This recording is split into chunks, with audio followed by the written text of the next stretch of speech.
Amém. Louvado seja o Senhor, amados irmãos. Boa noite. Jesus é o nosso Senhor. Graças ao irmão, estamos começando mais uma Escola do Evangelho. Vocês irmãos têm percebido, irmão, nós já chegamos na 11ª lição. Louvado seja o Senhor, irmãos. E como os irmãos sabem, nós estamos acompanhando as lições desse livro, né? Fundamentos da Fé Cristã. Já é o 2º volume, graças ao Senhor por isso. E nessa noite nós vamos dar continuidade, né, irmãos? Nós começamos na semana passada com o irmão Chico Zé, uma nova série, né, que é o processo da queda. A gente viu a primeira parte desse processo dessa queda. Nós vimos a queda com Adão, que o irmão Chico compartilhou para nós, em relação à tentação da serpente.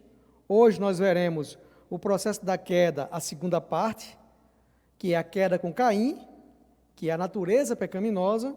E na próxima terça-feira, nós vamos ver o processo da queda, parte 3, e a geração de Noé, a mistura contrária ao princípio estabelecido por Deus.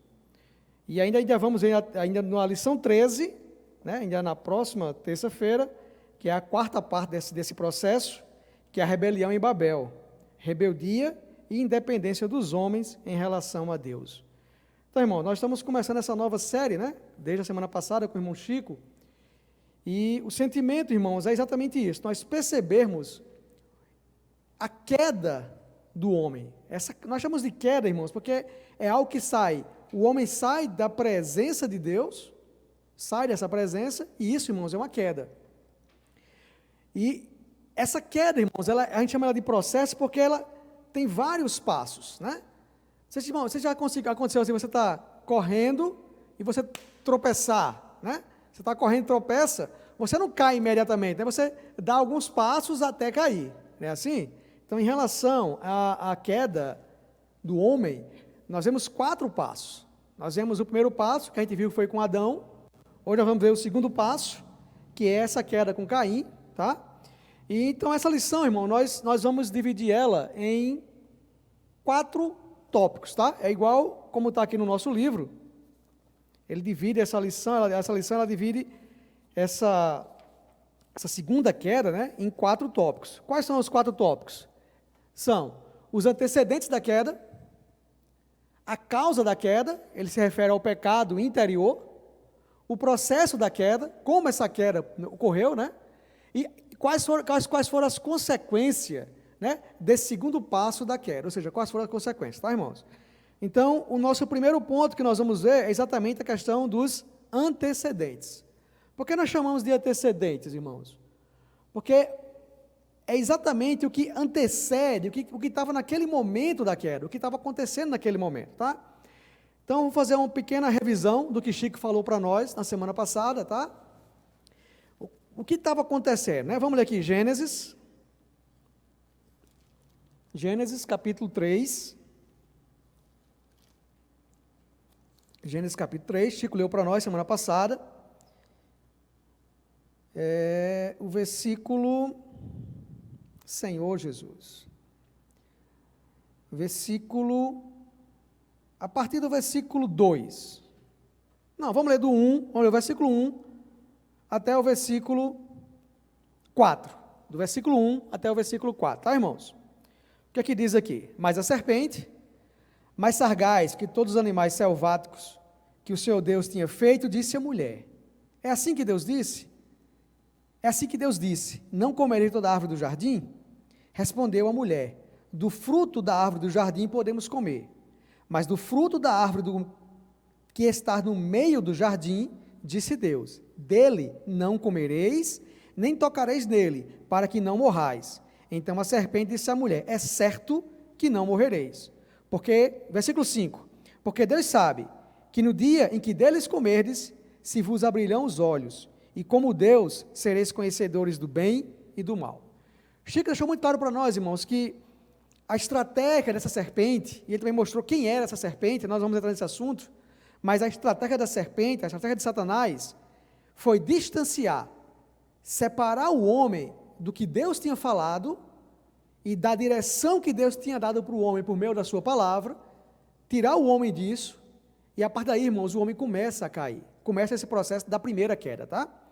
Então, nessa primeira queda, irmãos, o que acontece? O homem cai, A gente viu muito claro na semana passada, né?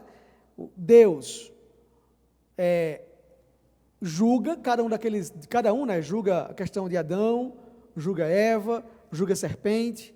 Deus proíbe ali, né? Coloca um querubim com uma espada que revolvia em fogo para guardar o caminho da árvore da vida, para que o homem não tivesse mais acesso à árvore da vida. E nisso o homem também ele é expulso do jardim que Deus tinha preparado. E aí, com isso, irmãos, o que acontece? Sempre que Deus trata com o homem, trata com o pecado, juntamente com isso, Deus também lhe dá a salvação para o homem. Então nós vamos começar a lição de hoje falando um pouco isso, onde Chico terminou na terça-feira. Chico falou desse aspecto da queda, as consequências da queda.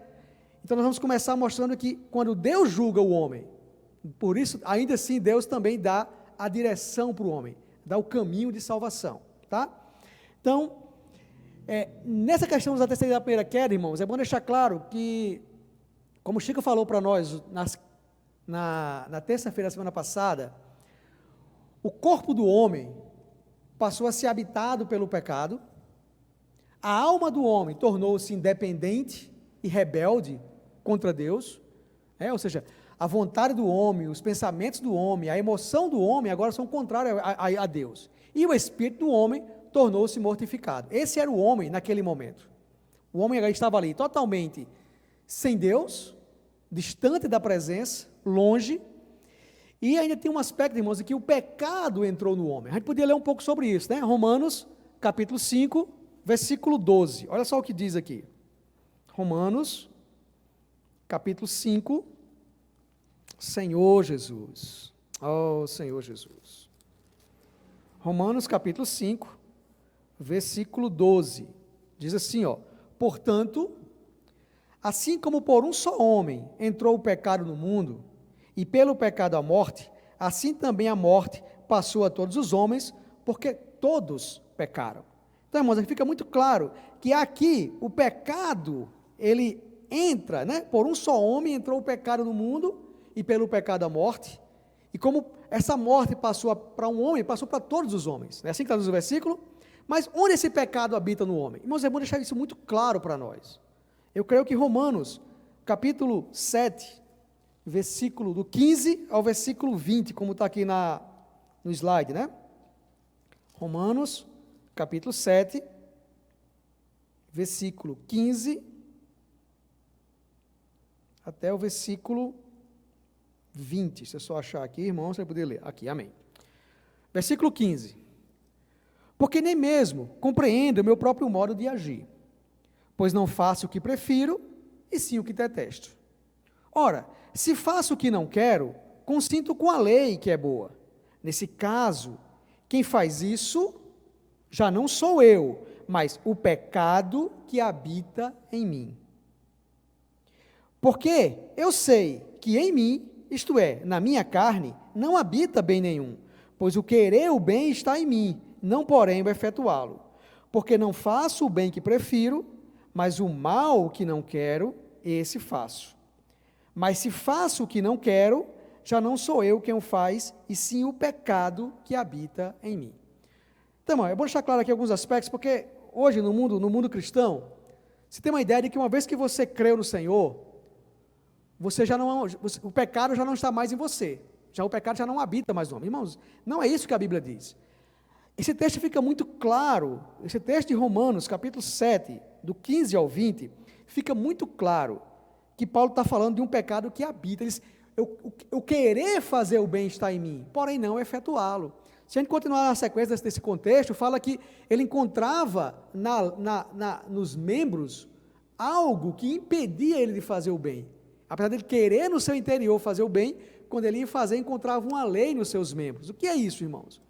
Apesar de alguns dizerem, né, que Paulo está falando aqui do passado, irmãos, né, do seu passado antes de crer no Senhor, irmãos, fica muito claro do texto que os verbos que são usados são no presente. Então, Paulo não está falando de algo do passado, ele está falando algo daquele momento que ele escreveu. Era a experiência dele naquele momento, tá, irmãos? Então, o que ele fala? O que fica muito claro? Ele deixa muito claro que o pecado habita nele, habita em mim. E ele deixa muito claro, irmãos, que onde é que esse mal reside? Isto é, na minha carne, tá? A gente não vai entrar nesse aspecto, mas acredito que quando o irmão for falar da quarta queda, né, a terceira queda, a questão da geração de Noé, que foi quando os anjos, né, os filhos de Deus coabitaram com as filhas dos homens, e nasceram homens, e o Espírito já não podia agir no homem, ali fica muito claro que o Senhor fala assim, que o homem se tornou carnal, tá? Essa palavra carnal tem ideia, é diferente de carne. O homem foi feito carne, né? A carne, Adão até fala isso, né? Ela é carne da minha carne. Fala quando Deus apresenta a Eva, depois de formar a Eva da costela, né? Essa é carne.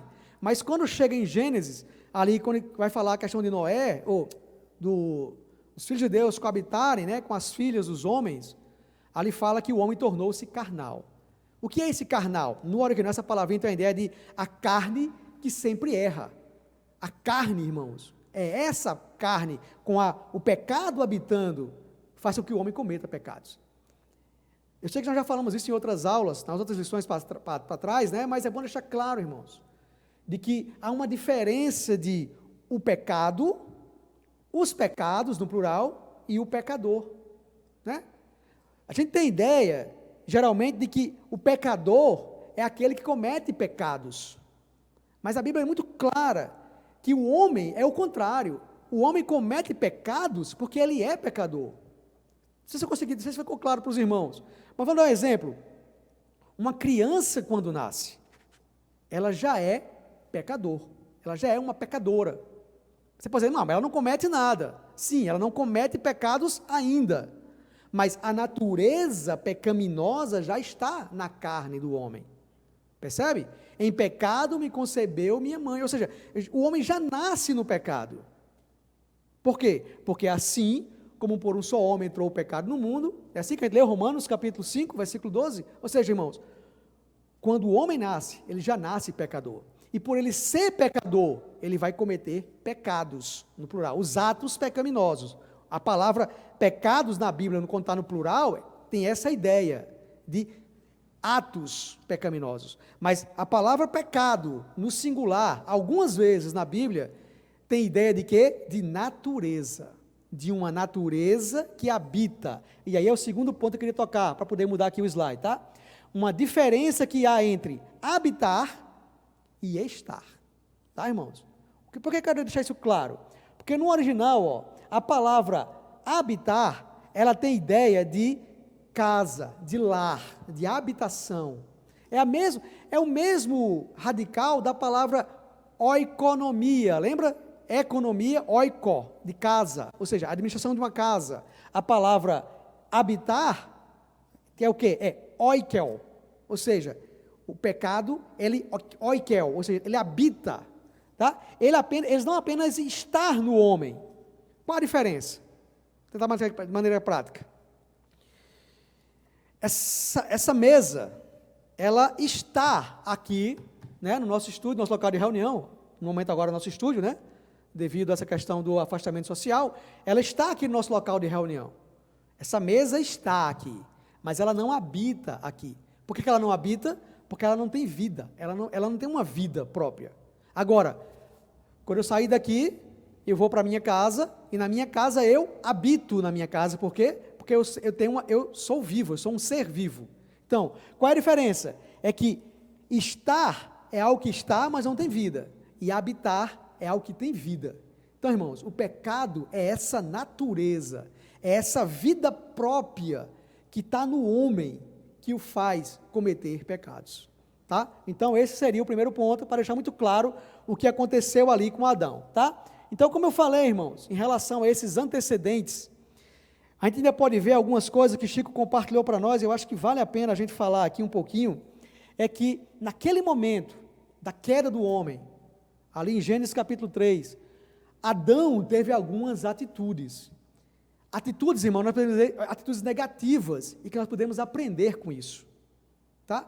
Quais foram essas atitudes que ele pode dizer que foram negativas? Olha só, Gênesis, vou voltar para Gênesis capítulo 3, Gênesis capítulo 3, versículo 7. Gênesis, capítulo 3, versículo 7. Logo ali depois, né, de eles cometerem um pecado, olha só o que acontece. Versículo 7. Abriram-se então os olhos de ambos, e percebendo que estava nu, coseram folhas de figueira e fizeram cintas para si. Versículo 8, vamos ler tudo logo. Quando ouviram a voz do Senhor, Deus, que andava no jardim pela viração do dia, esconderam-se da presença do Senhor Deus, o homem e sua mulher, por entre as árvores do jardim. E o versículo 12, aqui do capítulo 3, então disse o homem, a mulher que me deste por esposa, ela me deu da árvore e eu comi. Então Chico compartilhou para nós, irmãos, 3 aspectos, 3 atitudes negativas de Adão em relação quando cometeu o pecado. Primeira coisa, ele encobriu. Quando Adão viu que estava nu, a primeira coisa que ele fez foi o quê? Coseu folhas de figueira para si, para cobrir a sua nudez. Ou seja, o pecado expôs Adão, mas Adão, em vez de reconhecer o pecado, ele encobriu. Irmãos, não sei se isso nos brilha como a luz do Senhor para nós. Muitas vezes, na nossa experiência com o Senhor, nós, em vez de confessarmos os pecados, nós encobrimos, escondendo. Amados irmãos, todo pecado, toda treva, um dia, irmãos, será iluminado. Irmãos, que o Senhor possa nos iluminar hoje e não naquele dia. Então, irmãos, não vamos encobrir nossos pecados, mas vamos confessar nossos pecados. Gênesis 3:8 fala, esconderam-se da presença. Irmãos, outro aspecto, percebe que cada coisa, cada atitude do homem, ou essa atitude o distancia de Deus, ou o aproxima de Deus, irmãos. A segunda atitude de Adão foi o quê? Esconder-se da presença. Muitas vezes, irmãos, quando nós pecamos, nós não apenas encobrimos o pecado, mas ainda, irmãos, nós fugimos da presença do Senhor.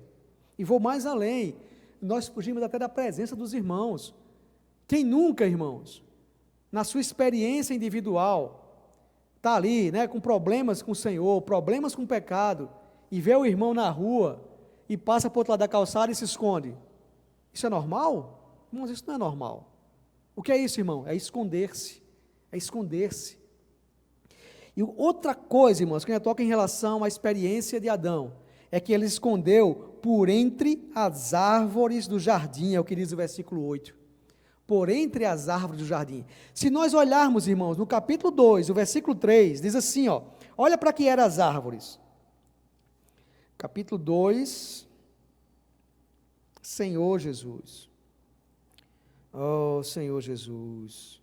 Irmãos, não é o capítulo, deixa eu ver aqui, deixa eu encontrar aqui, pensei que era capítulo 2.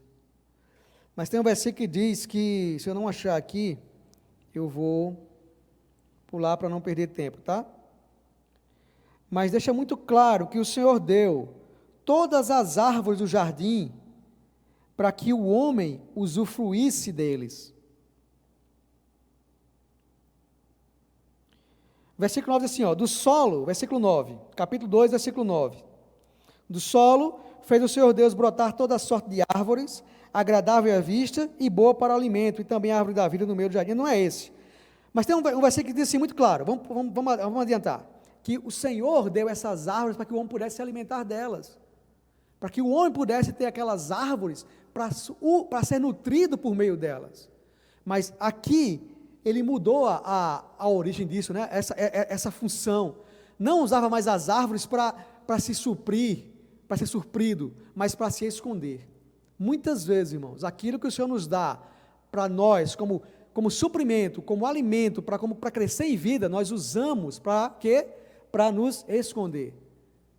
Um exemplo muito prático que ficou muito claro para nós na semana passada, quando o Chico compartilhou, irmãos, foi que muitas vezes o Senhor nos dá os serviços da igreja para que a gente possa crescer, mas nós nos escondemos por trás do serviço, né? Para parecer que está tudo bem. Irmãos, que esses passos, né? Esse primeiro passo, encobrir os pecados, esconder, vamos para o terceiro, né? Versículo 12, diz que, ele diz para Deus que a mulher que tu me deste, ela me deu da árvore e eu comi. E é o terceiro ponto, né? Justificar-se colocando a responsabilidade em outros. Irmãos, não sei se os irmãos são expostos dessa maneira quando lê essas 3 atitudes de Adão. Muitas vezes nós fazemos dessa maneira, né? Nós nos escondemos, nós encobrimos o pecado, nós nos escondemos da presença do Senhor, muitas vezes por meio do serviço que o Senhor nos dá para crescer em vida e justificando, colocando a responsabilidade em outros. Quem nunca no serviço colocou, é por causa daquele irmão, é porque aquele irmão faz assim, mas isso, né? Ou seja, irmãos, nós tiramos a nossa responsabilidade e colocamos sobre os outros. Vamos ler aqui Hebreus, capítulo 4, versículo 16, para a gente começar a concluir aqui essa revisão. Hebreus, Senhor Jesus, capítulo 4, versículo 16. Ó Senhor Jesus. Hebreus 4, versículo 16. Irmãos, esse versículo, irmãos, ele é maravilhoso, irmãos. Senhor Jesus. Acheguemo-nos, portanto, confiadamente junto ao trono da graça, a fim de recebermos misericórdia e acharmos graça para socorro em ocasião oportuna. Irmãos, que a nossa atitude seja nos voltar ao Senhor, e diante do Senhor, diante de um trono de graça, irmãos, nessa era, quando nós vamos ao Senhor, esse trono, irmãos, ainda não é um trono de justiça, é um trono de graça. E aí esse versículo fala, irmãos, quando nós chegamos ao trono da graça, nós recebemos o quê? Misericórdia. Irmãos, isso é encorajamento para nós. Irmãos, não vamos ter essas atitudes, irmãos, tá? Quando nós pecarmos, não vamos encobrir o pecado, não vamos nos esconder e não vamos nos justificar. Mas, irmãos, vamos ter ousadia diante do Senhor, junto a esse trono da graça, para recebermos misericórdia e acharmos graça. Louvado seja o Senhor. Amém. Senhor Jesus. Então, irmãos, aqui no capítulo 3 de Gênesis, versículo 15, como eu falei no início, sempre que o homem cai, Deus dá, juntamente com isso, Deus também dá a salvação, tá? Irmãos, isso é maravilhoso, irmãos. Apesar da aula de terça-feira passada parecer um pouco negativa, é como nós vamos avançar um pouco mais aqui da lição, também vai ser um pouco negativo, mas sempre que nós percebermos que o Senhor, sempre que perceber que o homem está se distanciando, Deus, irmãos, sempre vai buscar esse homem. Irmãos, isso é maravilhoso. Senhor Jesus. Oh, Senhor Jesus. Então, irmãos, aqui em Gênesis, capítulo 3, versículo 15, fala do primeiro passo em relação à salvação que Deus dá para o homem. Lembra? O homem cai, distancia, mas Deus, juntamente com isso, Deus dá a salvação. Olha o que diz o versículo 15 de Gênesis, capítulo 3. Porém, inimizade entre ti e a mulher, entre a tua descendência e o teu descendente. Este te ferirá a cabeça e tu lhe ferirás o calcanhar. Percebe, irmãos? Ou seja, Deus deixou muito claro aqui de que juntamente com a queda do homem, Deus estava dando ali uma salvação. A gente percebe que quando Adão percebeu que estava nu, que cobriu folhas de figueira, essas folhas, irmãos, quando seca, cai. Mas Deus, depois daí, Deus traz uma salvação. Nós vamos já tocar nesse aspecto, mas Deus traz a salvação para o homem. E aí Deus deixou muito claro de que iria ser gerado um descendente, e que esse descendente, o descendente da mulher, iria pisar, a serpente, iria ferir o calcanhar, mas esse descendente pisaria a cabeça da serpente. Claro, irmãos, hoje nós conseguimos perceber que isso, na verdade, falava-se quem? Era uma referência ao que o Senhor Jesus iria fazer na cruz. Mas nesse momento, irmãos, quando Adão ouve isso, irmãos, veja só, tenta se colocar na posição de Adão. Deus disse que se comesse do fruto morreria. É assim? E aí, quando Deus chega para ele, diz, olha, o teu descendente, o descendente da mulher, pisará a cabeça da serpente. O que você acha que eles entenderam ali? Que eles não iriam morrer. E Adão creu nisso. Olha só o versículo 20, ainda aqui no capítulo 3, versículo 20, irmãos. Vamos ler. E deu o homem o nome de Eva, a sua mulher, por ser a mãe de todos os seres humanos. Essa palavrinha Eva, irmãos, aqui no versículo 20, essa palavrinha Eva, eu até coloquei aqui no slide, quer dizer o quê? Vivente. A palavra Eva quer dizer vivente. Essa é a primeira vez na Bíblia, nas Escrituras, que a palavra Eva, o nome Eva aparece. E Eva quer dizer o que? Vivente. Então, irmãos, Adão creu na palavra do Senhor. Da mesma maneira que eles deixaram de crer no início e se afastaram, Adão agora recebeu a palavra, creu nessa palavra. É tanto que qual é o nome que ele coloca em Eva? Vivente. Irmãos, não teria lógica o homem, Adão, colocar o nome de Eva, de vivente, na mulher, se ele ainda achasse que ia morrer. Né? Ele deveria ter colocado o nome morrente, né? Se podia fazer isso, né? Mas qual o nome que ele coloca? Vivente. Ou seja, você agora, né, é vivente, você tem vida. Nós vamos viver, porque o Senhor prometeu. Percebe, irmãos? Então, nós precisamos dizer que essa aqui é a primeira pregação do Evangelho em toda a Bíblia. A salvação que Deus dá por meio de um descendente, Senhor Jesus. Amém? Então, vamos aqui começar a lição de hoje, Gênesis capítulo 4, Senhor Jesus, versículo 1. Amém? Então, olha só o que diz o capítulo 4, versículo 1. Senhor Jesus. Perdão, deixa eu só separar aqui. Pronto. Senhor Jesus, capítulo 4, versículo 1. Olha só o que diz aqui. Coabitou o homem com Eva, sua mulher, essa concebeu e deu luz a Caim. Então disse, adquiri um varão com auxílio do Senhor. Tá? Versículo 2. Depois deu à luz a Abel, seu irmão. Abel foi pastor de ovelha e Caim, lavrador. Tá, irmãos? Então, vocês irmãos conseguem perceber isso? Mas quando Adão coabita com sua esposa Eva, e eles têm o seu primeiro filho, Eva, irmãos, também creu na pregação do Evangelho. Eva, alguns, a gente não pode dizer o tempo, mas antes, tinha se afastado do falar do Senhor, né? E tinha dado ouvido ao falar da serpente, ao falar de Satanás. Mas agora, irmãos, o que é que Eva está fazendo? Eva creu nessa promessa, de que o seu descendente pisaria a cabeça. Então, quando nasce Caim, exatamente isso que eu coloquei no slide aqui, ó, ela dá o nome de Caim, né?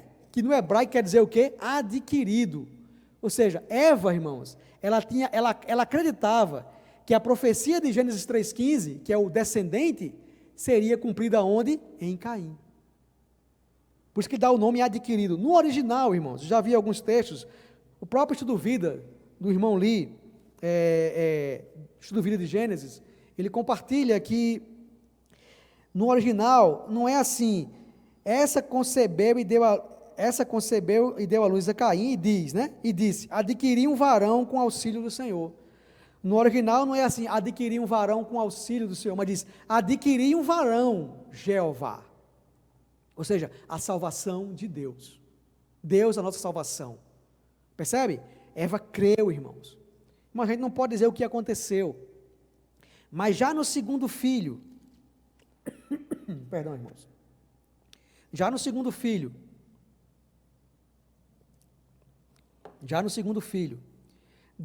algo aconteceu que decepcionou Eva.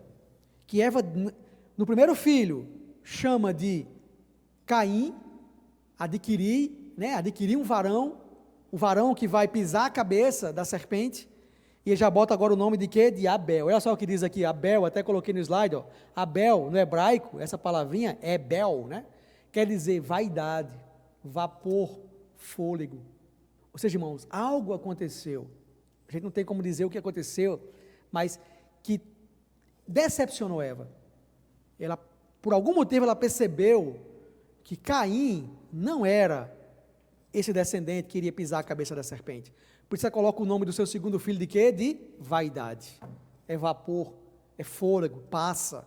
Percebe, irmãos? Irmãos, essa muitas vezes é a nossa experiência. Eu queria tocar nisso, sabe, irmãos?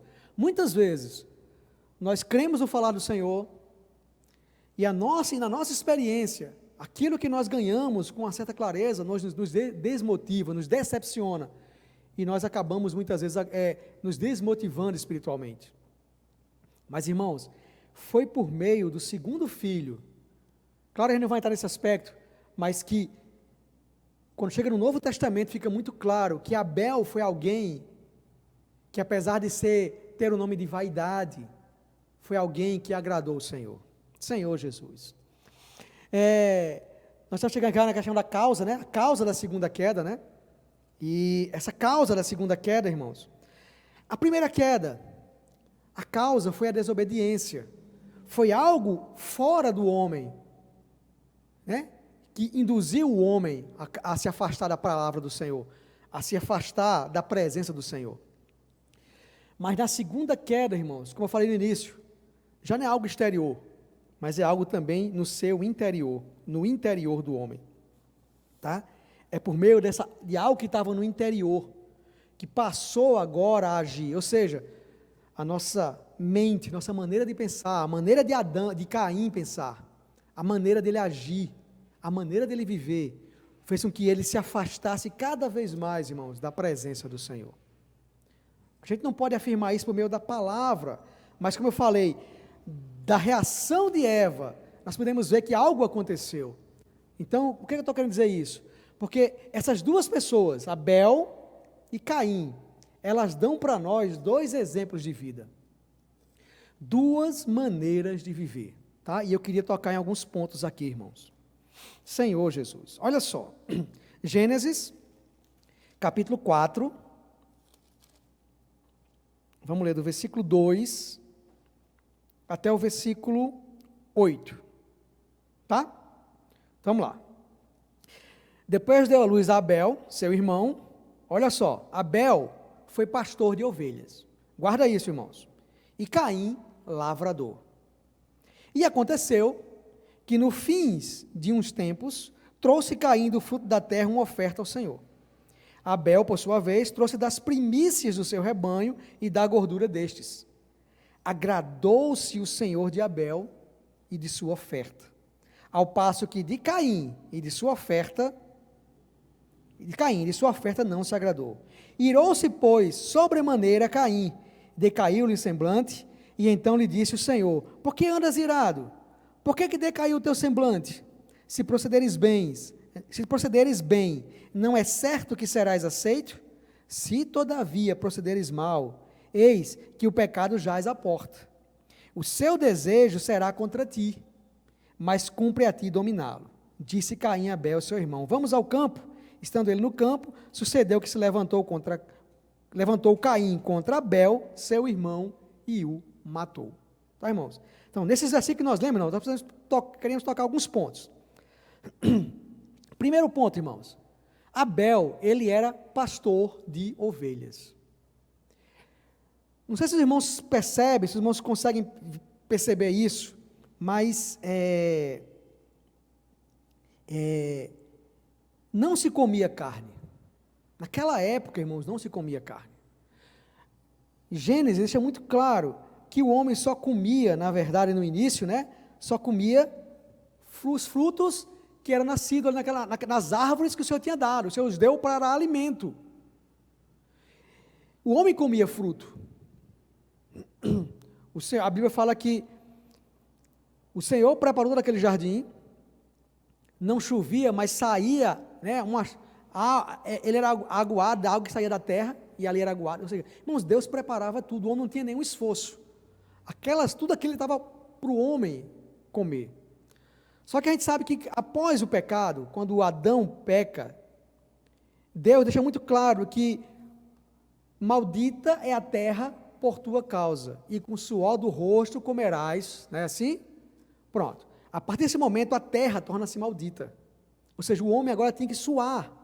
E quando ele suasse, que o esforço dele fosse aplicado na terra, então do próprio esforço o homem tiraria o seu sustento. Deus não mais iria sustentar o homem ali, de certa forma, tá, irmãos? Mas o homem teria que ir lá, plantar, né, e suar para poder receber aquele voto. Já Abel, irmãos, se a gente for analisar Abel e Caim, irmãos, humanamente falando, Abel, o que ele fazia para o seu próprio sustento? Criava ele era pastor de ovelha, ficava olhando. Na verdade, no original não é nem pastor, é assim, reparador, aquele que olha, né? Estava lá, sentado debaixo, estou supondo, tá, irmãos? Debaixo de uma sombra, e ficava lá olhando as ovelhas. Caim levantava cedo, trabalhava, né? Percebe, irmãos? Muitas vezes, se nós formos analisar a Bíblia de uma maneira lógica, nós vamos dizer que Deus é injusto por não ter aceito a oferta de Caim. Mas, irmãos, aqui tem um princípio, tá? Por quê? Essa palavra que Caim era lavrador, no original quer dizer que ele era escravo da terra. Enquanto Abel olhava, cuidava das ovelhas, Caim era escravo da terra. A gente sabe, irmãos, que em Gênesis, capítulo 3, Deus preparou algo para que o homem pudesse ser coberto. Deixa eu ler aqui, tá? Gênesis, capítulo 3, versículo 21. Diz assim, ó: fez o Senhor Deus vestimenta de peles para Adão e sua mulher e os vestiu. Tá? Então, irmãos, qual foi a maneira que Deus fez para salvar o homem, para cobrir o homem?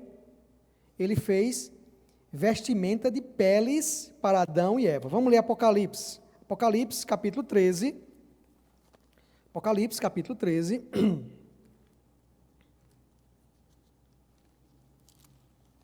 Ó Senhor Jesus. Apocalipse, capítulo 13. Versículo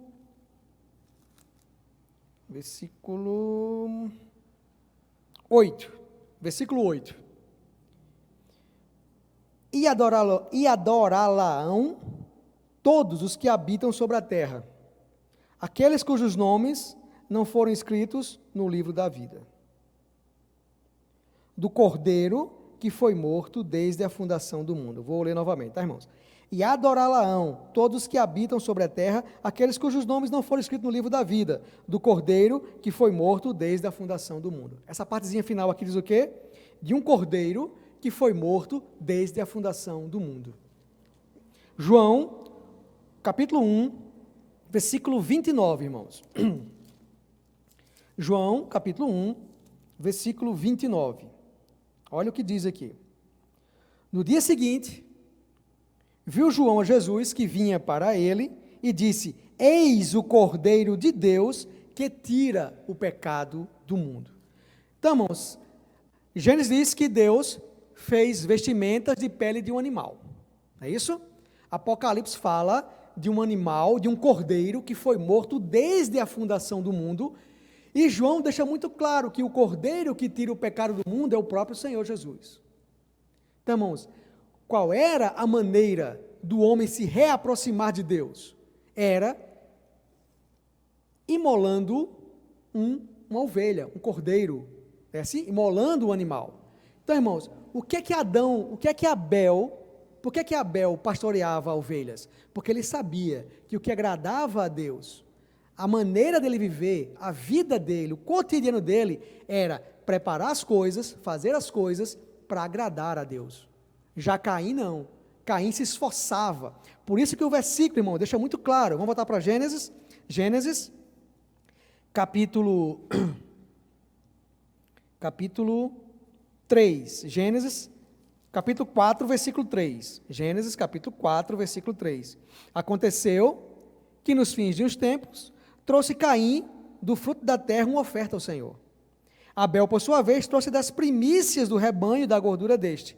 Olha só, agradou-se o Senhor de Abel e de sua oferta, ao passo que de Caim e de sua oferta não se agradou. Irmãos, vocês conseguem perceber? Aqui diz, irmãos, que primeiramente Deus se agradou da pessoa e depois da sua oferta. Por que é que Deus se agradou de Abel? Porque Abel vivia, a maneira de vida dele era de acordo com a vontade do Senhor. A gente pode dizer que ele servia a Deus de acordo com Deus. Já Caim, a vida dele era pelos seus próprios esforços. Ele se esforçava, né? É tanto que diz que, não diz referência, a gente não pode afirmar, irmãos, mas a Bíblia não diz que Caim ofereceu das primícias, mas Abel das primícias, tá? E outro aspecto, o que fica muito claro é que Deus não se agradou. E essa palavra no original, agradou-se, tem ideia de que Deus não olhou. Deus nem mesmo olhou. Irmãos, percebe o que é isso? Você está servindo a Deus, você está oferecendo a Deus, ofertando a Deus, e Deus não olha, irmãos.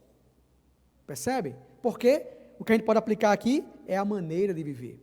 Em relação a isso, o que a gente pode ter de lição para nós, irmãos? Olha só, Efésios capítulo 4. Eu queria aplicar isso aqui para nós, irmãos. Efésios capítulo 4. Eu sei que é uma lição, mas a gente não pode deixar de passar sem falar sobre isso aqui, irmãos. Efésios capítulo 4. Senhor Jesus. Efésios capítulo 4. A gente vai ler do versículo 1 até o versículo 3, tá? Olha só o que diz aqui, ó. Rogo-vos, pois eu, o prisioneiro no Senhor, que andeis de modo digno da vocação a que fosse chamado. Primeiro ponto, irmãos.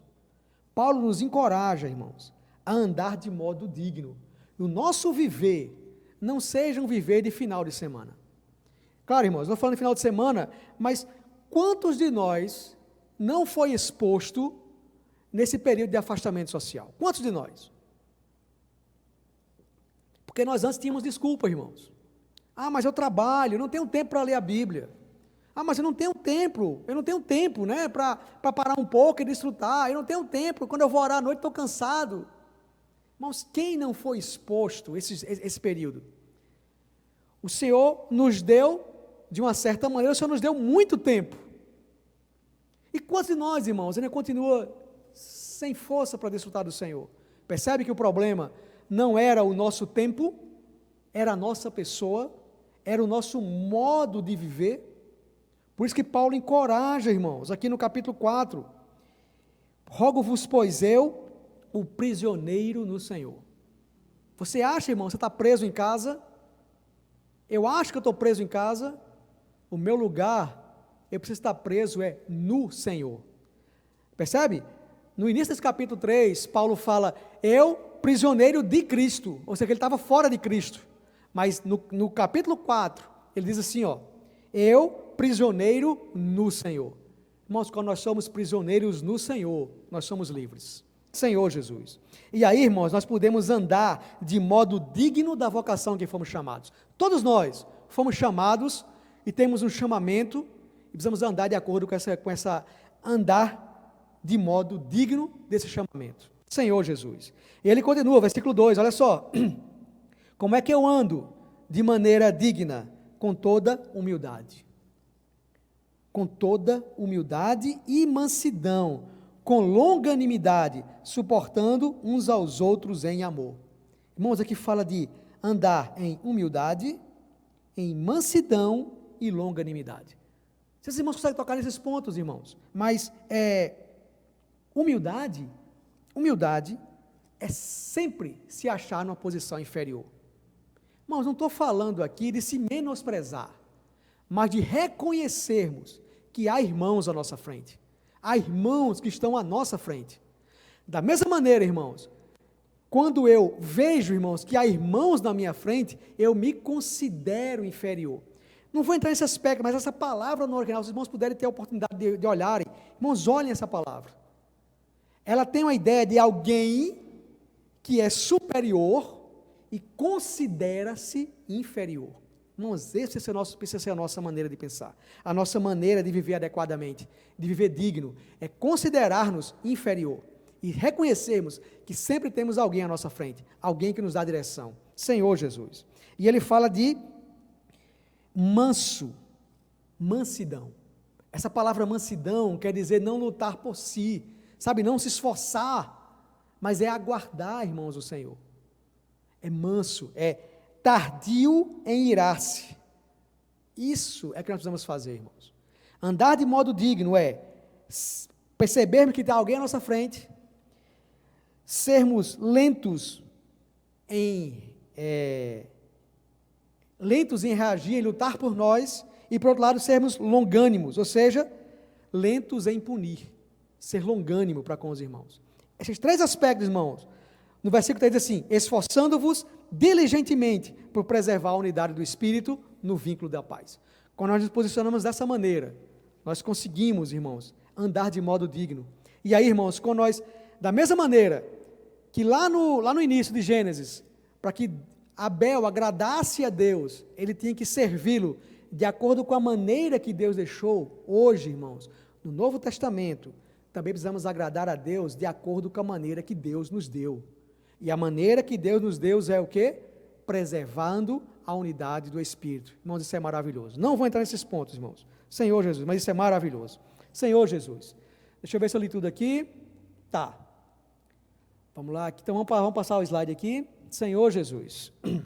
Uma coisa interessante, irmãos, é que em Gênesis capítulo 3, versículo 17, fala que a terra torna-se maldita e o homem iria se esforçar.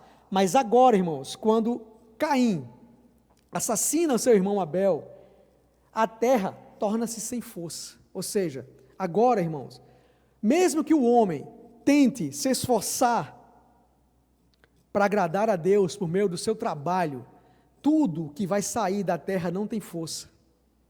Percebem? Naquela passagem, eu acho que é de Josué, quando os homens viram Canaã que chegaram, diz que os cachos de uva, né?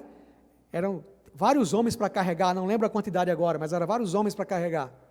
Hoje, os cachinhos de fruta são miúdos, né? Percebe, irmãos? A terra não tem mais força. A terra não dá mais a sua força. Por quê? Por causa do pecado do homem. Senhor Jesus. Vamos passar aqui o slide.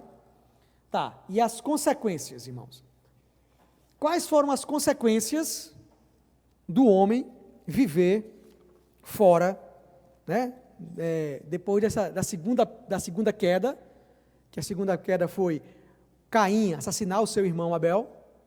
E qual foi as consequências? Gênesis capítulo 4, versículo 9. Gênesis capítulo 4, versículo 9. Senhor Jesus. Disse o Senhor a Caim: onde está Abel, teu irmão? Ele respondeu: não sei. Acaso sou eu o tutor de meu irmão? E disse Deus: que fizeste? A voz do sangue de teu irmão clama da terra por mim. E agora, pois, maldito por sobre a terra, cuja boca se abriu para receber das tuas mãos o sangue do teu irmão. Olha só o que eu te falei, né? Que eu tinha falado lá. Quando lavrares o solo, não te dará ele a sua força, serás fugitivo e errante sobre a terra. Então, irmãos, o que acontece aqui? Quando Caim assassina seu irmão, irmãos, mais uma vez, quando Caim, né, mata Abel, seu irmão, mais uma vez Deus vem com a salvação. Deus vem com uma oportunidade do arrependimento. O que é que Deus diz, irmãos? Deus pergunta, irmãos, onde? Olha só, o versículo 8, né, que a gente leu? Versículo 9. Disse o Senhor a Caim: onde está Abel, teu irmão?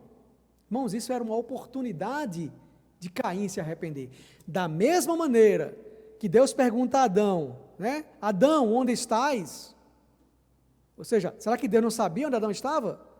Sabia, mas por que a pergunta? Oportunidade de arrependimento.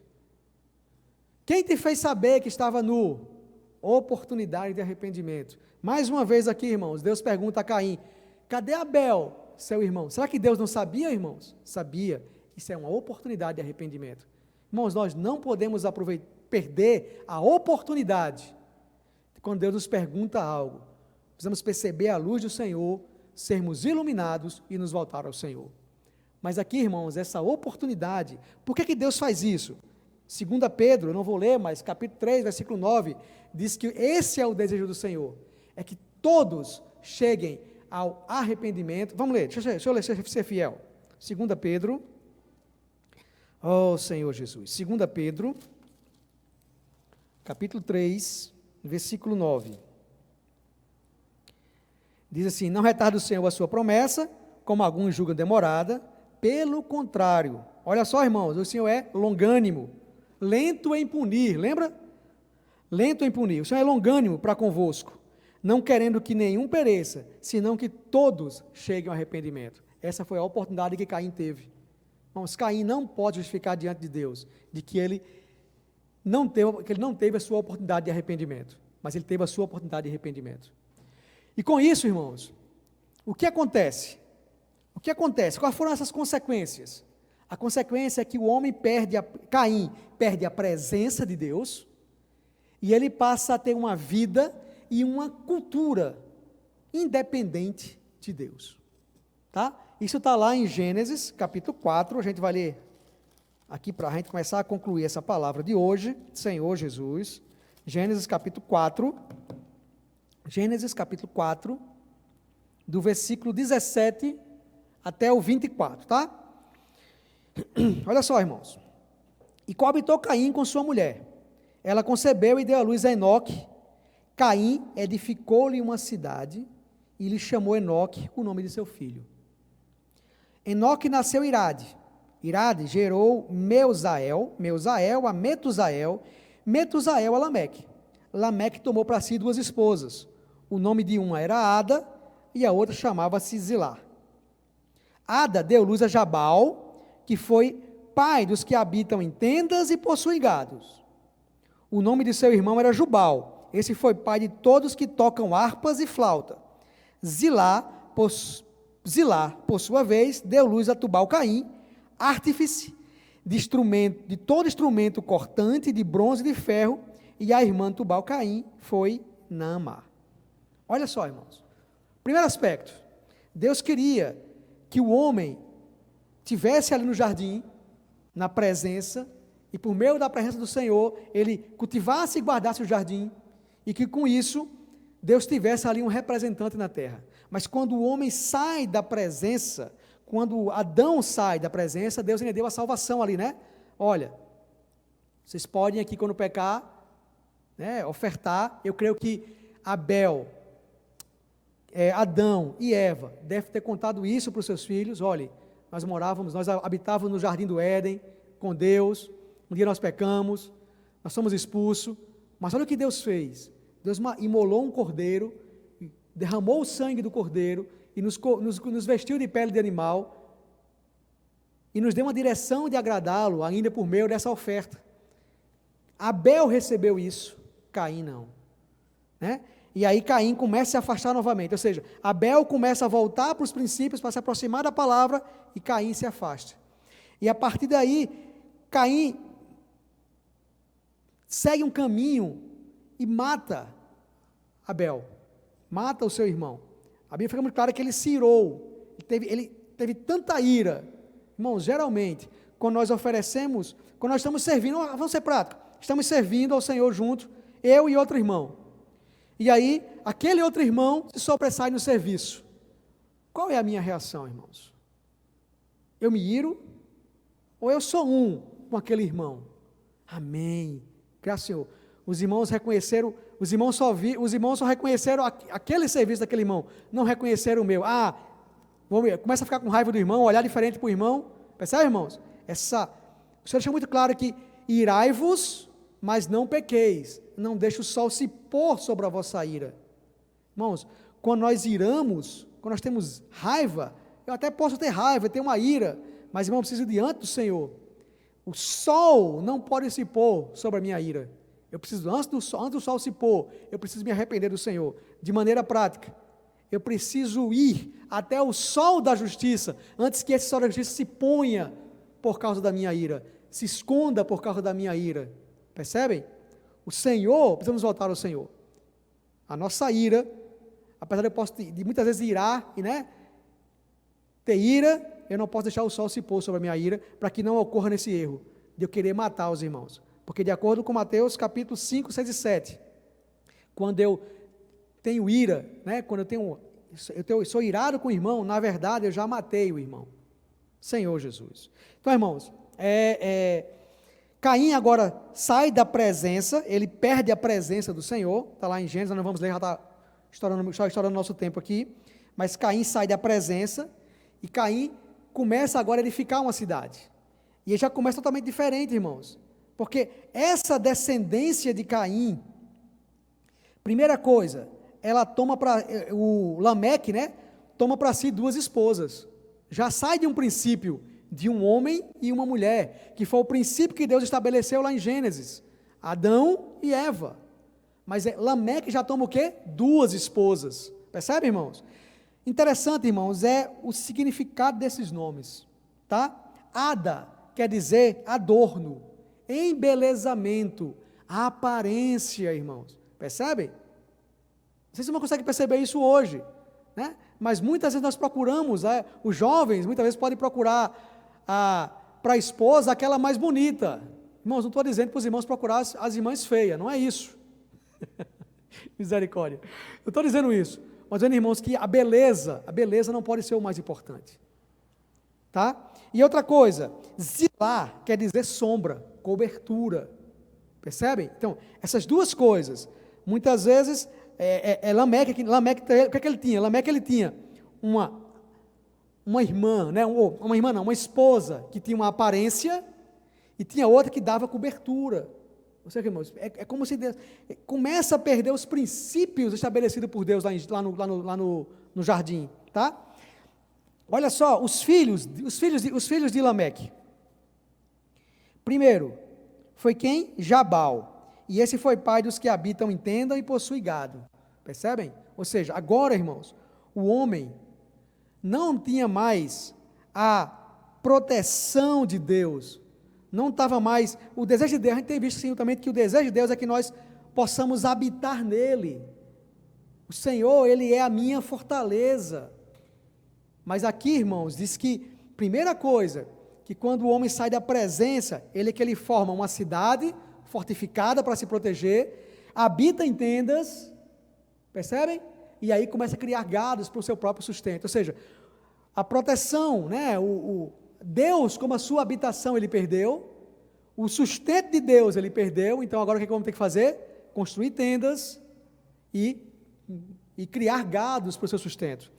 Terceiro ponto, o segundo filho era Jubal, esse foi pai dos que tocam harpas e flauta. Ou seja, irmãos, interessante como o aspecto negativo aqui, né, do instrumento musical. O homem não tinha mais alegria na presença de Deus, porque Caim saiu da presença. E Caim chega a dizer que tamanho o meu castigo, já não posso suportá-lo. Porque hoje me tiras da presença. É tamanho o meu castigo, já não posso suportá-lo. E agora o que ele tem que fazer? Instrumentos musicais, né, para se alegrar. A alegria que ele tinha em Deus, colocou agora nos instrumentos musicais. Aqui tem uma atenção para nós, irmãos. A música, os instrumentos musicais, precisa ser para nos levar ao Senhor, e não substituir o Senhor, né? Quando eu estou cantando alegre, não é que essa alegria não é dos instrumentos, mas é porque eu estou louvando o Senhor. Amém. Não vou entrar nesses aspectos, mas vamos avançar. Senhor Jesus. Foi pai do que toca harpa. Zilá, por sua vez, Tubal-Caim, deu à luz a Tubal-Caim, artífice de todo instrumento cortante, de bronze e de ferro. Ou seja, a proteção, a defesa do homem não era mais Deus. Percebem? Era o que agora? Instrumento cortante, arma para se defender.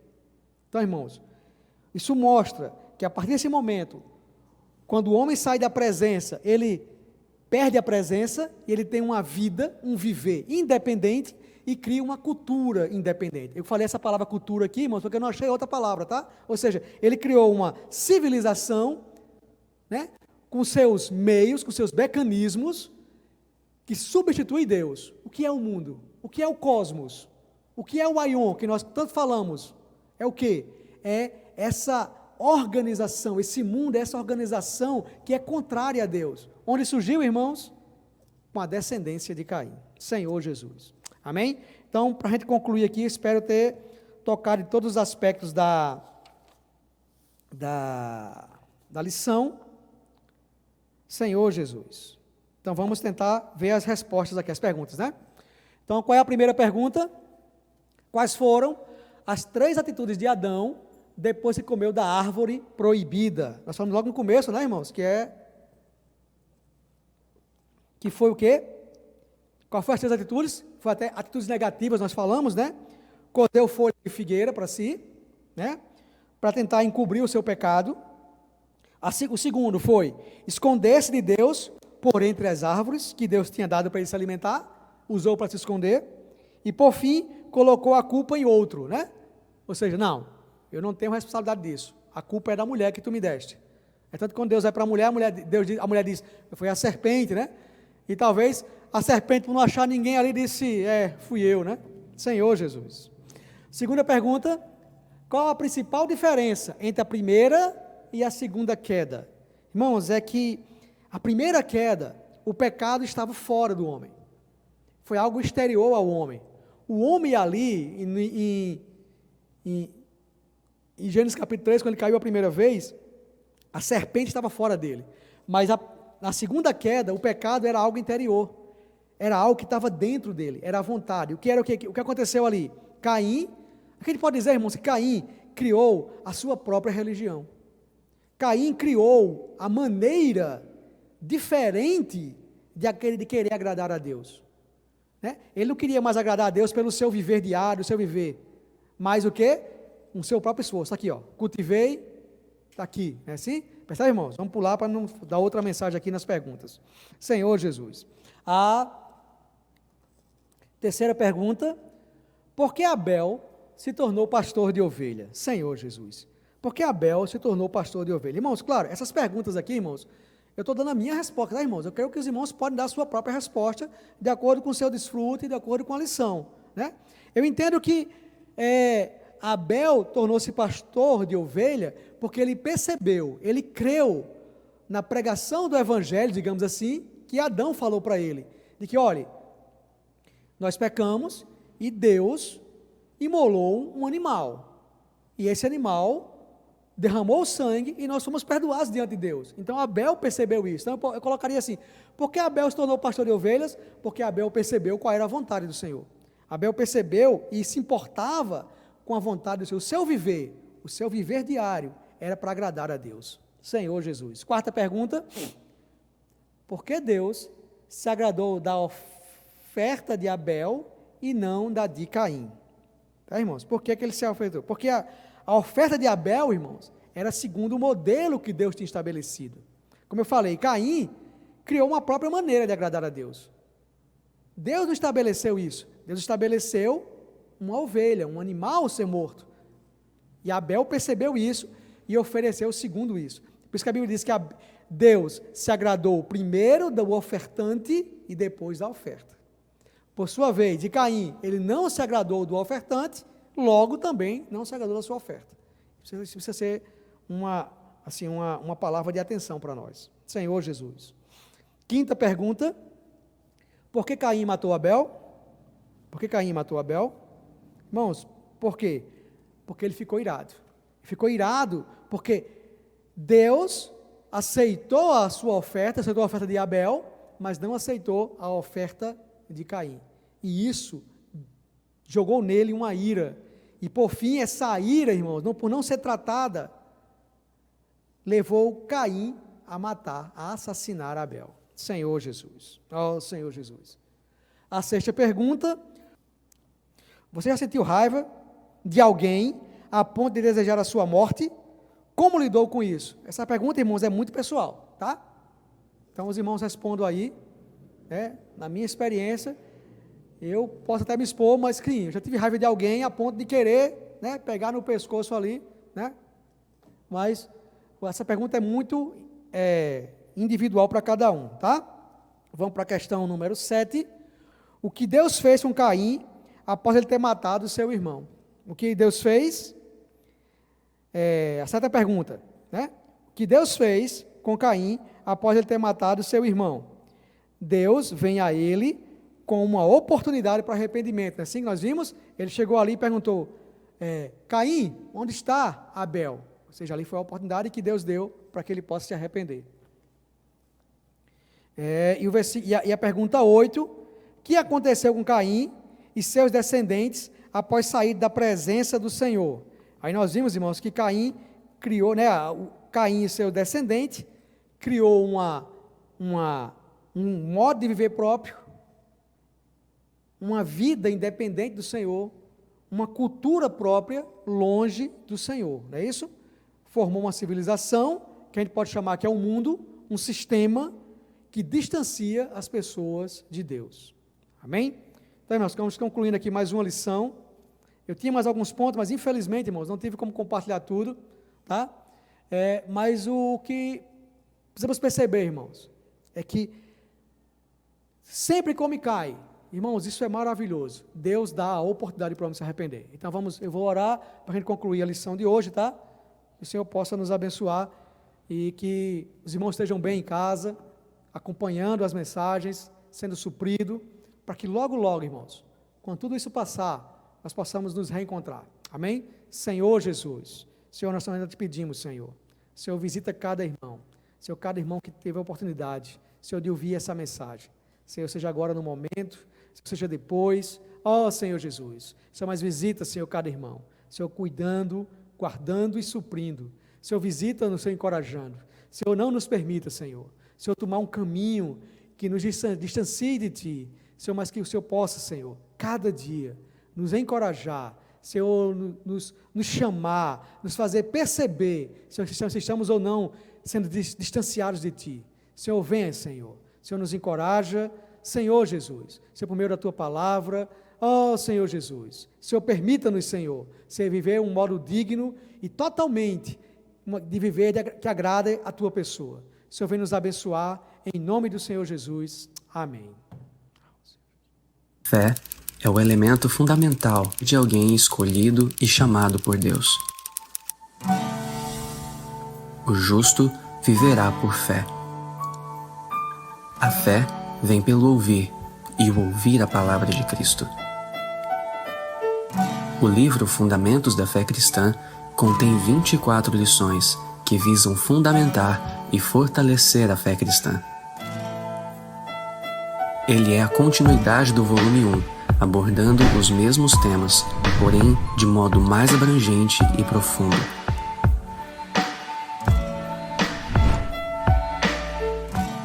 O objetivo é que o leitor seja mais firmado e fundamentado na fé, tornando-a inabalável.